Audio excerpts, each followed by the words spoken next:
A Fan Run Thursday YouTube exclusive. John Reed, Sam Beard.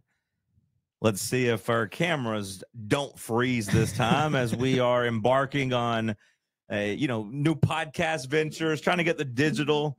If you're watching on YouTube, please like and subscribe and leave some comments. Help us in the old algorithm.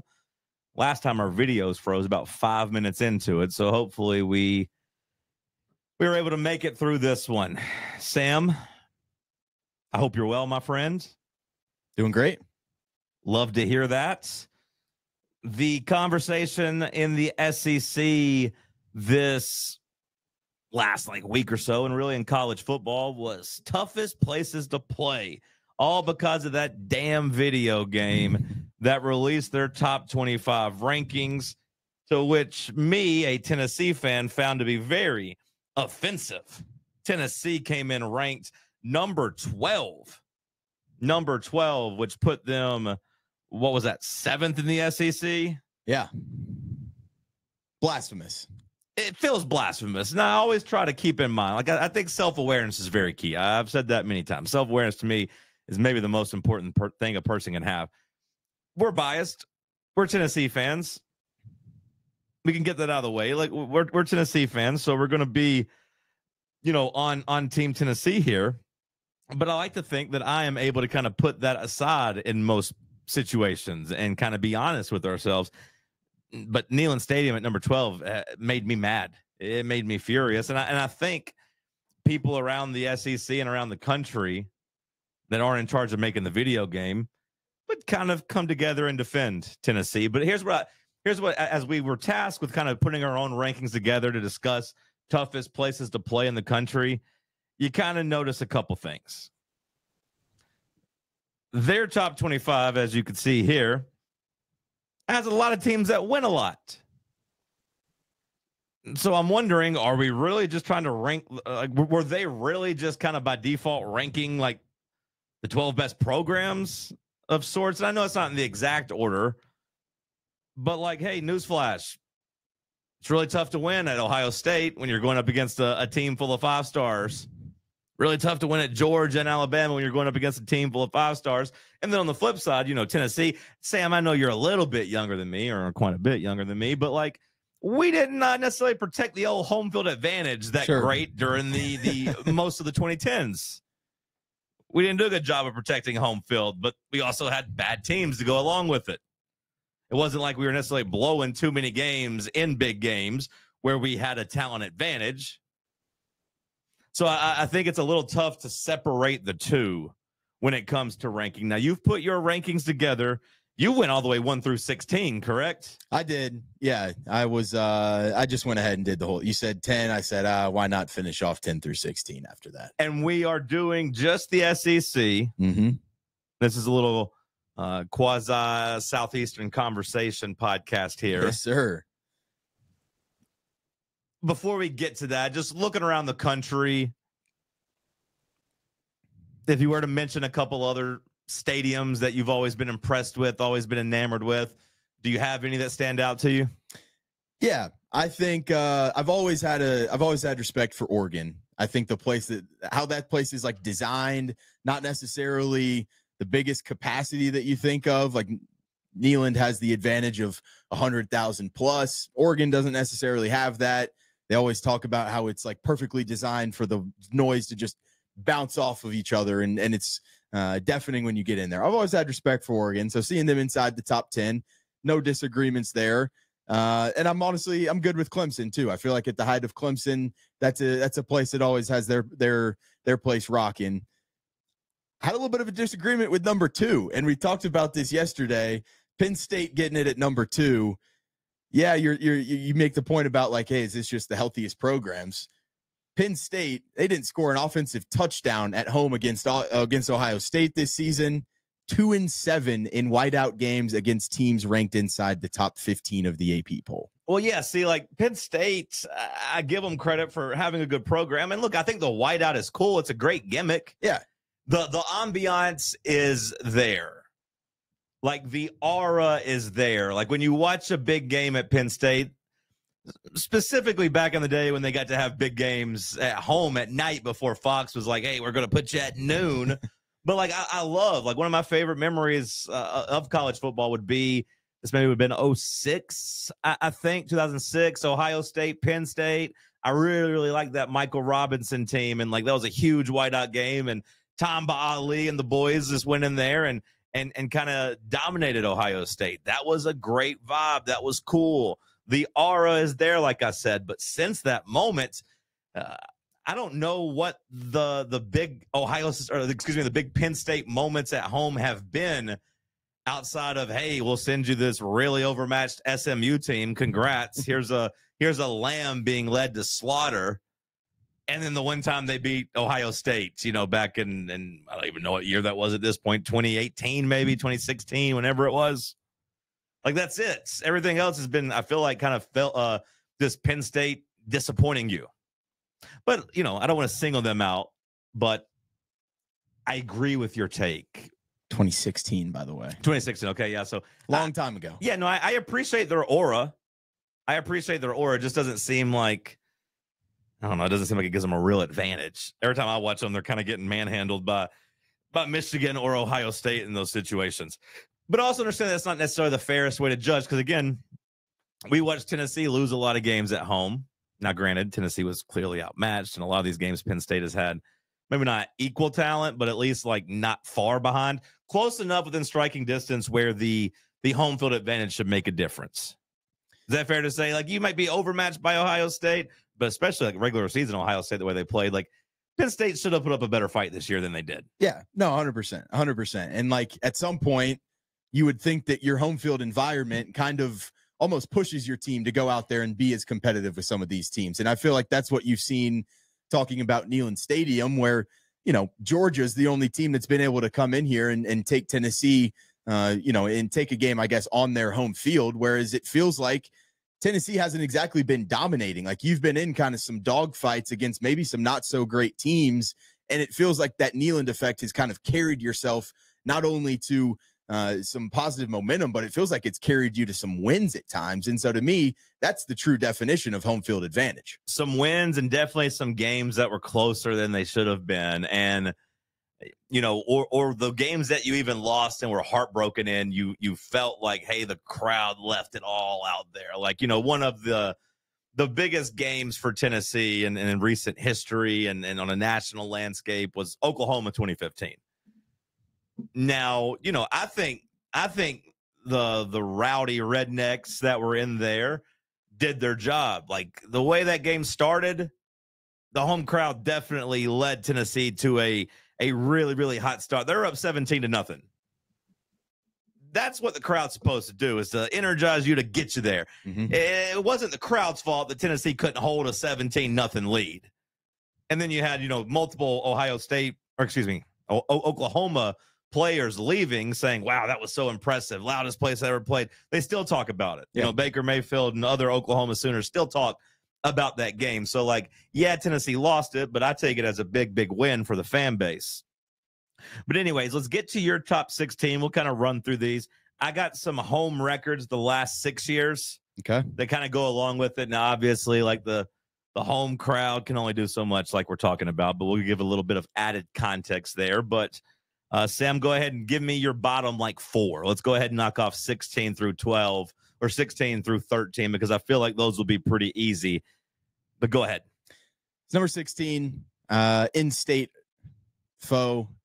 Diego Pavia would say they run the state. Vanderbilt, you can't be anywhere on this ranking when your opponent just comes in and takes over your stadium. So yeah. I got Vandy at 16. Yeah, when surrounding fan bases like Tennessee and Alabama help lead you to, like, season ticket sales. Yeah. Because they know, like, hey, it'll be cheaper just to buy this whole season versus trying to buy this one game where we come in and beat you up. So, yeah, no reason to kick Vanderbilt. They are the worst in the conference. Who's the second worst in the conference? I come in with Kentucky as the next one.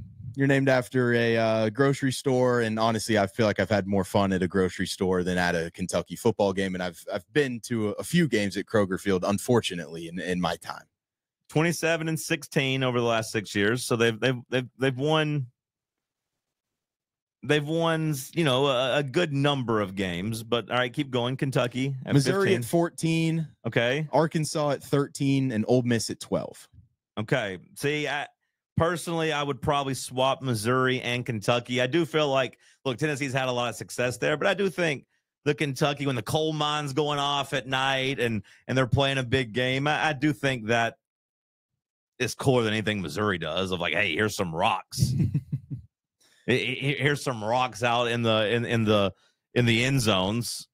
The only thing that made me have Missouri above Kentucky is I feel like the weather starts to turn a little bit, and those weird like November, late October games at night at Missouri get kind of weird sometimes. So it also gets really, really cold. That's one of the coldest places I've ever been when I went back in, I guess this would have been maybe 2015. I think that's right. When I went to Missouri. Mm-hmm. But, you know, Lexington, they say those games are cold too. I've never actually been to Kroger Field. For the one of the games that I've been to at Kentucky, it was pretty damn cold. I was up in the top section there where like the wind's whipping you in the face and everything like that. So I'm sure that factored into it. But I think it's fair to say that like Missouri and Kentucky kind of interchangeable at that spot. Got no issue putting Ole Miss where you put them. I mean, you know, Kiffin obviously has made them more competitive in winning games, but it doesn't feel like it's necessarily because of the crowd, right? It's because of Lane Kiffin and getting more talent. I feel like they're more interested in the tailgate scene than what they are doing in terms of like home field advantage in the stadium. Look, of your bottom, you give me what, 5? You give me the 5 bottom teams. Is that how that worked? Yeah. I've only been to one, I believe. Run it down for me again. Vanderbilt, Kentucky, Missouri, Arkansas, Ole Miss. Okay, well, I went to Vanderbilt one time, but that was randomly for a different game before I left for Tennessee, Florida back in 2015. I watched like Vandy play, I think, Western Kentucky. And I might have been at that game, John. Maybe. I have been to Missouri. Wasn't overly impressed, obviously. That was, I think, Pinkel's last year. It was really, really cold, though. That was my lasting takeaway. All right, let's move on. Let's get to the bigger boys. Yeah, coming in at number 11, I've got Oklahoma, new blood to the conference. I'm only really basing this off of Tennessee just absolutely walking in there, taking over the stadium. You could hear Rocky Top on the TV broadcast by the second half. So I'm gonna kind of peg them for that one and punish them a little bit. Poor Oklahoma, because they're going to take offense to that. You know, the video game rankings that we're discussing had Oklahoma all the way up at number 8 in the country. Crazy. You have them at number 11 in the conference. So quite a discrepancy there. You know, if I was going to try to defend Oklahoma, let's pretend like I'm an Oklahoma fan. Woo, go Thunder, Shea Gilgeous-Alexander. Yeah, we hate Kevin Durant. You have to mention their NBA team before we get to their... we hate Kevin Durant. Oh, softball. I love softball. We really suck at men's basketball, but Buddy Hield, Blake Griffin, Trae Young. I do love Trae Young, though. Oklahoma is 32-5 at home over the last 6 years. Now, again, does that mean that the home atmosphere is very tough, or does that mean you've had a good team going up against bad Big 12 teams? I would say it's more the latter there in that situation. Sam, close your eyes. What is the best Oklahoma home game memory that you have? I feel like getting into some shootouts with like maybe like to me like the Texas Tech Patrick Mahomes game comes to mind, but that might have been at Texas Tech too. I don't even know if that was an Oklahoma home game. Yeah, okay. I was gonna say in my head that game's at Texas Tech, but point being, there aren't very many big Oklahoma home moments. Their biggest game every year is played at a neutral site. Yeah. I don't understand how we can have Oklahoma at number 8 in the country. I'm much more in line with you, Sam, in terms of having them at number 11 in the conference. Another stadium I've been to. I went to the game Tennessee played them in last year.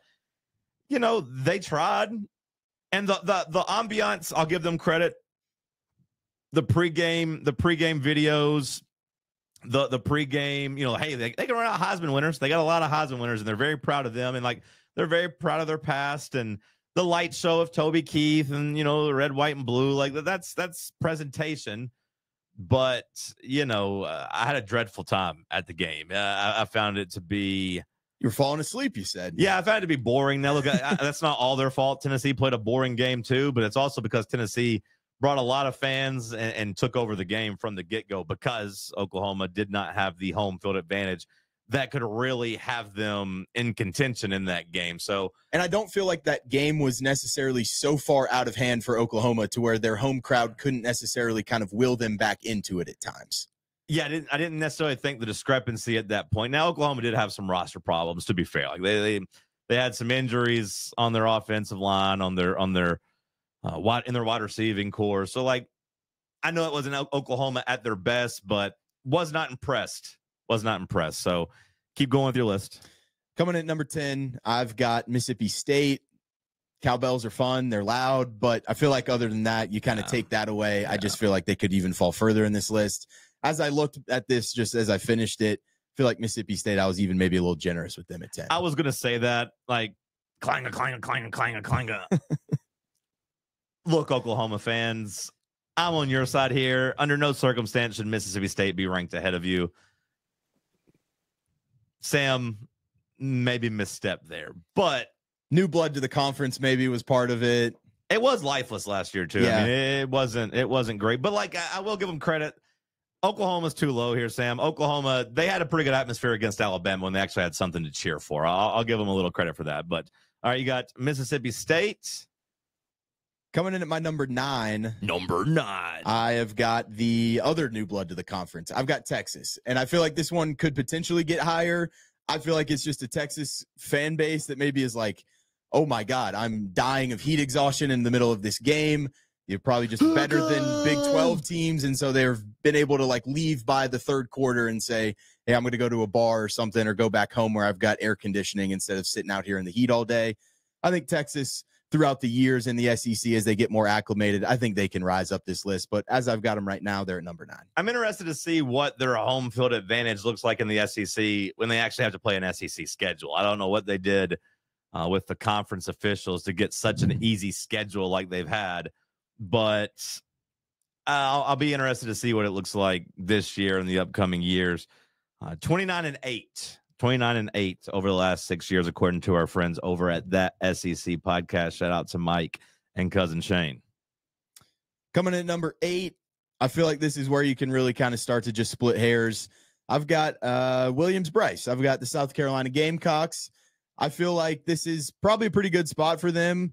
I think sometimes they get kind of underrated. That place can get pretty loud. But if they don't have a great product on the field, it can get pretty lifeless. But I feel like what you saw from them towards the back half of last year, I think that's going to be a pretty tough place to play come around this fall. I've got enough scars from there. They've done a number on my favorite team, playing at Williams-Brice. I got a lot of respect for them. And, my initial take is that this is too low. Okay. So, I have a lot of respect for them, but keep going with your list. Number 7, Kyle Field, Texas A&M. I think another team that kind of benefits from just the size of their stadium a little bit, but I looked at like that home opener last year, Texas A&M and Notre Dame. I thought that place was rocking. I think at times it's been a program that's been a little bit asleep, but Mike Elko coming in there, bringing some new momentum in there, some new blood. I think A&M has got a pretty decent standing here at number 7. So I've stuck them right in the middle, basically. It's a good home field advantage, like when the players stop and think about all the weirdos that are there swaying back and forth and wondering, like, why are we talking about sawing horns off? We don't have horns. We're not Texas. Very strange. Like, I've been to Kyle Fields, and it was for a top 10 matchup. So, like, I think we got one of the better shots that they could have. You were at that Tennessee game? Yeah, I was at that game in 2016. And it was fun. It was good. Good crowd, but weird crowd. So I got no issue with them getting the respect. The college football video game had them ahead of Tennessee at number 11 and had them at 6th in the SEC. Coming in at my number 6, I'm going to go 6. Jordan Hare. I'm going to take the Auburn Tigers. When they're rocking, it's fun. I know that Auburn hasn't been a good team recently, and I think that's really kind of hurt them if you're going to bring up their records here. I don't think they're going to have a strong home field record. 26-16. Yeah. That's fifth worst in the conference. Yeah. One game behind Kentucky. But I feel like there's been plenty of great moments at Jordan-Hare where you can think of and say, hey, that's a home environment that has definitely been able to kind of take them over the edge. Yeah, I'm not going to judge them on their recent failures. I do think, see, that's the thing about all of this is I do feel like pretty much you can include Texas in this, but like any of these stadiums are going to be good when the team's good. Like for the most part, like anybody in the top 10, top 11 is going to be able to create some moments and create some havoc. I've always felt like Auburn's home presentation is pretty good. Like I think the colors just match well with the field. Like I don't know really how else to explain it. And then you get the white in the crowd. Like I think it's got a good presentation. Little eagle flying pregame gets you fired up. Yeah, like I got no issue with Auburn there. Number 5. I've actually never been here, and I probably need to get that on my list. Maybe this year, but I'm going to go Bryant-Denny in Alabama. By all accounts, I have heard it is a country club vibe. It's more of a social event than a football game, and it's kind of, hey, I'm going to go talk shop. I'm going to go talk business with this guy, and I've had such a good product on the field in the Nick Saban era that I just know they're going to win, so I don't have to worry about willing them to victory and cheering them on. I can just kind of have a friendly conversation with my neighbor, knock back a few drinks, and then go home at the end of the night. Another one I have been to. I didn't realize I had so many of these off my list. I'm a man of how many have you not been of travel? The terrible ones. The terrible ones. I feel like I'll probably have been to all the ones on this list now that I think about it, or that's still remaining in your list. But I want to be a little fair to Alabama. It's easy to get complacent when you're winning. Like I think if we'd have talked about like best baseball atmospheres in the conference in the country, I think Lindsey Nelson Stadium in Knoxville would have been at the top of the list, a couple years ago, or at least like, top 3, top 4. I think this year, after a lot of winning, got a little soft. I think we got a little bit of what happened to Alabama football, because I'd like to think that they were wild back when they first got Saban, right? Back when they were first trying to like get back on track and try to reestablish themselves as a premier program. But yeah, you can't help but say they've gotten fat and full, and now there's no connection with the current coach. So it's going to be harder to kind of fake it. So my snap reaction right here is that they're too high on the list when I'm thinking of just atmosphere. I was down there for the 23 Tennessee game, and it was quiet, man. And they were beaten. They were demoralized for much of that first half. Now, it did get loud in the second half when they started playing better. Shocker, I know, but I think I would knock it down the list to 6, 7, maybe even, like knock it a couple spots down.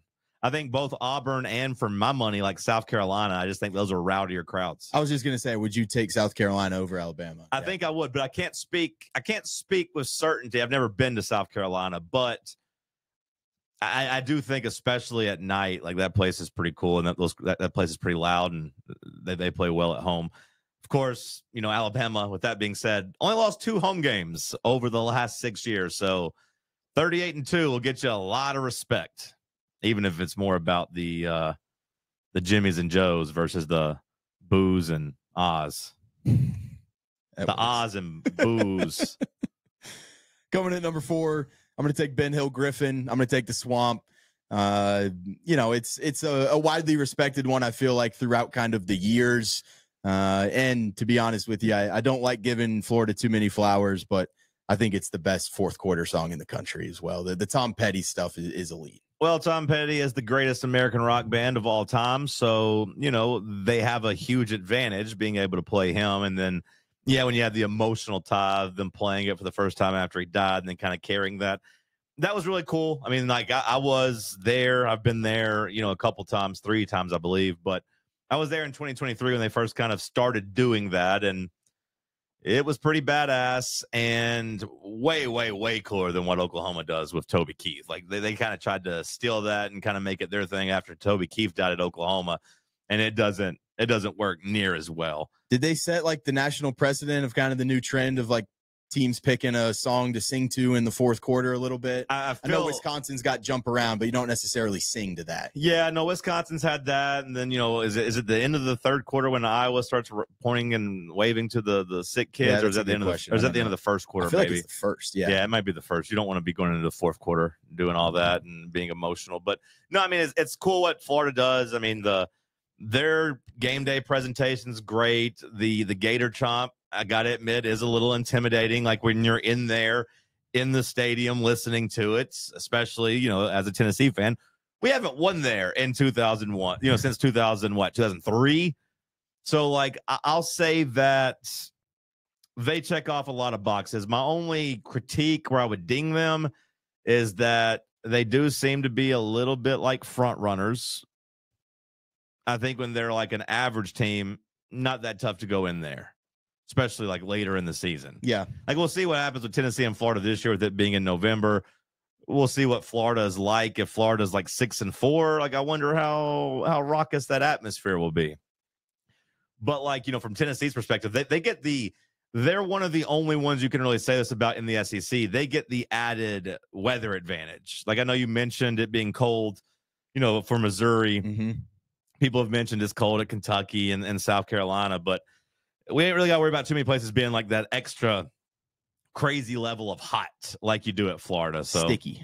Yeah, you had them at what, number 4? Number 4. I got no issue with that, but I would say you can't be that good of a home atmosphere if you've lost twice at home to Kentucky in the last like 4 or 5 years. Like that, you got a loss to Vanderbilt there like 7 or 8 years ago. Yeah, like I mean,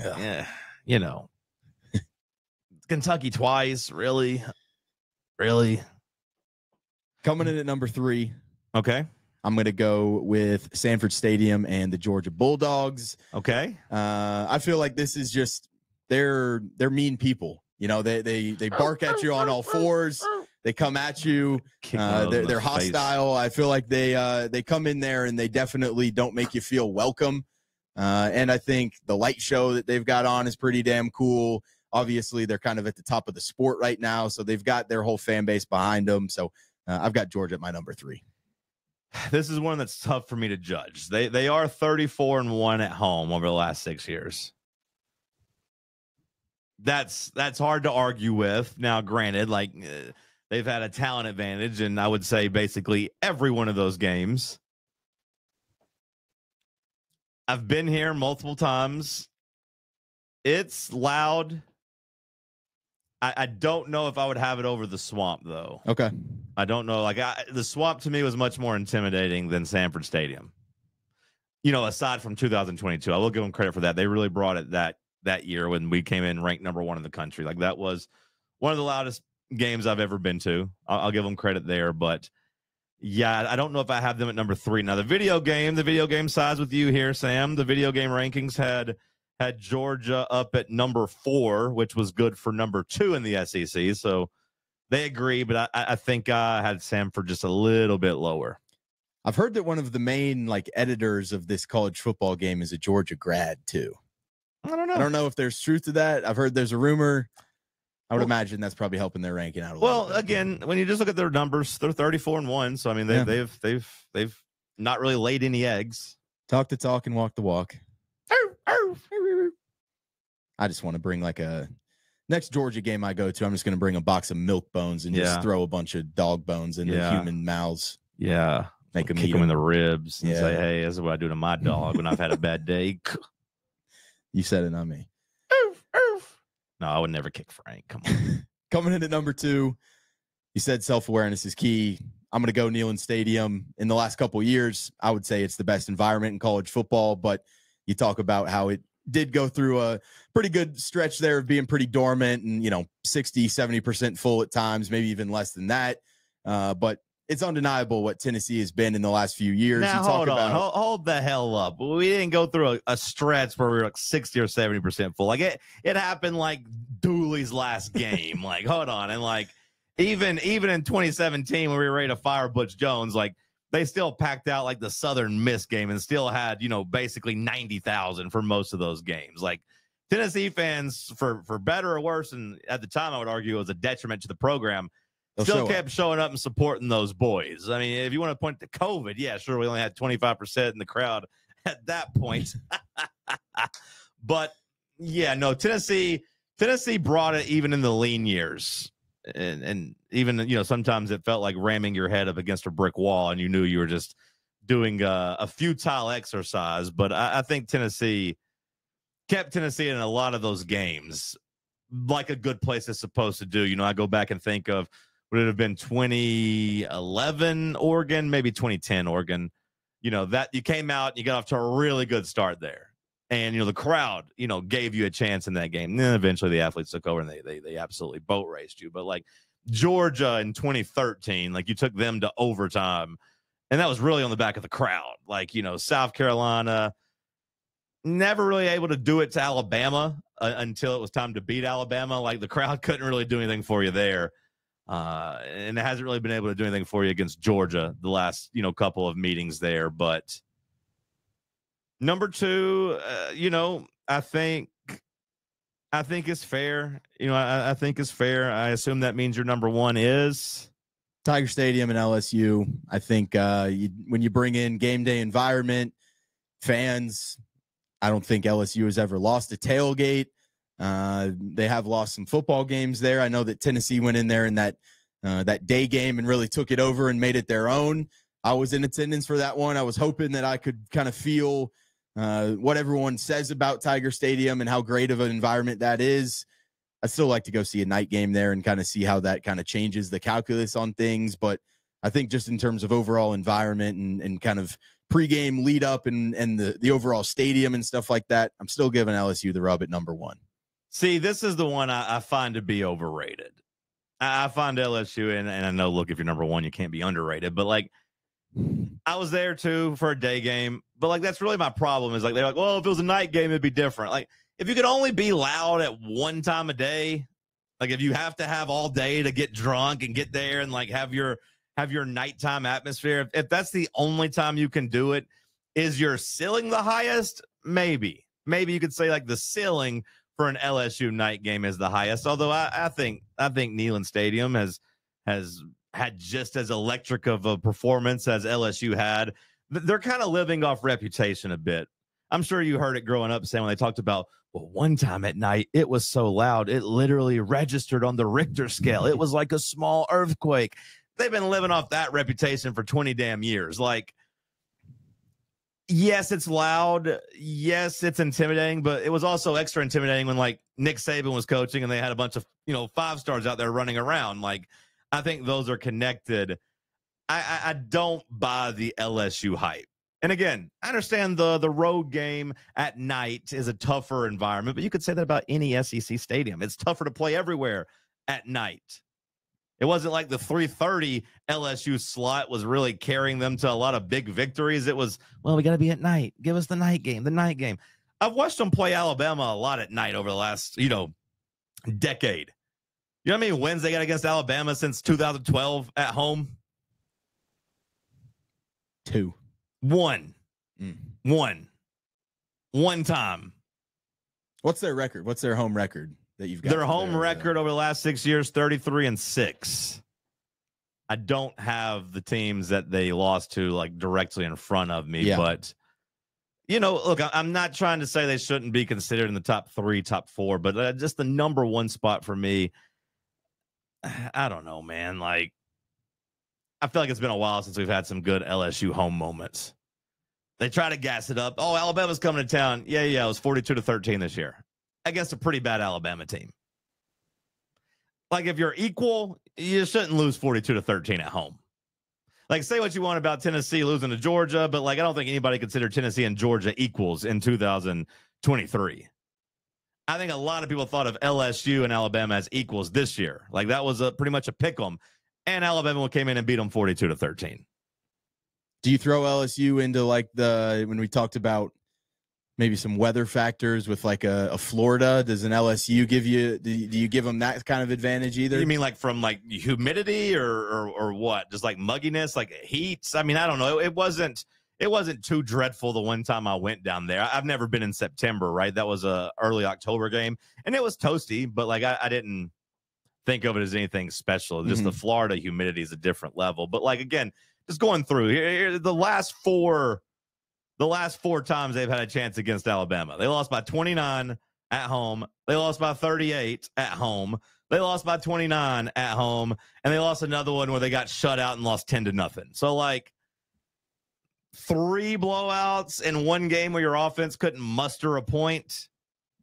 Where's Tennessee versus Alabama though, outside of the last couple of years? Well, the last couple of years, but I mean, like LSU hasn't had a big fall off. That's like fair. Tennessee had Derek Dooley and Butch Jones and Jeremy Pruitt, while Alabama had Nick Saban. This one last year was Kalen DeBoer and Jalen Milroe against Brian Kelly on the road. Like, that shouldn't have been a 42-13 game.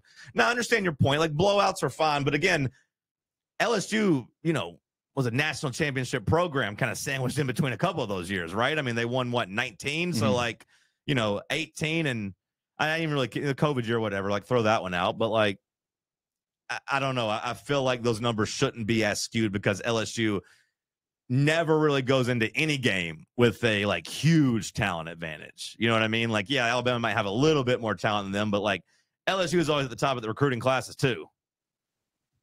So I just, again, I think Baton Rouge, I think Tiger Stadium, a bit overrated.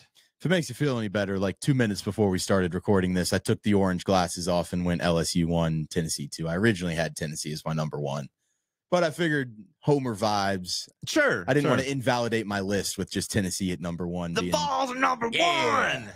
But I do think, again, like, I think all the teams have a claim. Like, I don't really think there's a huge difference between any of the top 4 or 5. Like, the team's good and the vibes are right, like all those teams can bring it. But like, hell, we saw it this year. Like, you mess up and go to Arkansas on the wrong night, like that's a good home crowd. Like all of these are good and better than Penn State at number 2, by the way. And like Penn State shouldn't be better than these schools. But I think one of those biggest tells is like the player reviews that you talked about with like the Baker Mayfield, Oklahoma. What recently came out with the 4 Florida players, DJ Lagway saying like, oh yeah, easily Neyland Stadium. And you had 3 of his other teammates being like, well, outside of the swamp, I'd take Neyland Stadium all day long.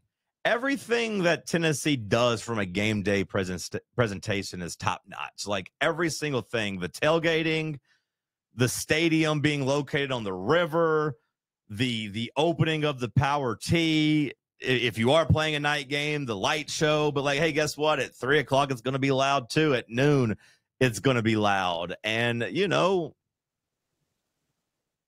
like I said, when it comes to LSU, no one ever talks about it being loud at noon or 3:00. It's always just LSU at night because of that one damn earthquake. Every time I've taken like a new a buddy of mine that maybe hasn't been to Neyland Stadium in their life or someone like that, like they've come out of it being like, that's one of the most incredible spectacles of college football that I've ever seen. 31-11 for Tennessee over the last 6 years, but 21-1 over the last 3 years. The only loss being to Georgia.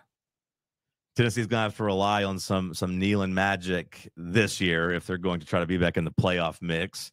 You get Georgia as your first big home game. Do you think that the talent gap is close enough that a Neyland effect could keep the Vols in that game? I'm going to say no. I feel like the last time Georgia came in here and won the game, we had that insane first play touchdown from Jalen Wright. That's one of the loudest I've ever heard Neyland Stadium in my time going to Tennessee games. And then after that, it kind of felt like Georgia just said like, all right, let's lock in and let's make sure we go out there and not screw around with this game. And it kind of felt like curtains after that. So as much as I would like to say so, I still just think that gap is a little bit too big right now. Okay. Is the Neyland effect going to be enough against Oklahoma this year, your second biggest home game? I do think that will be a factor, yes. Okay, I think that's a game note here. Negative Ned. Negative Ned. I think you can go and beat Oklahoma. I think the talent gap is a little bit closer in that one. All right. Well, Sam, I appreciate you talking to me. The cameras didn't freeze. We made it. So I think we went off without a hitch. Let's see if I can get it uploaded without a hitch. See ya. Bye.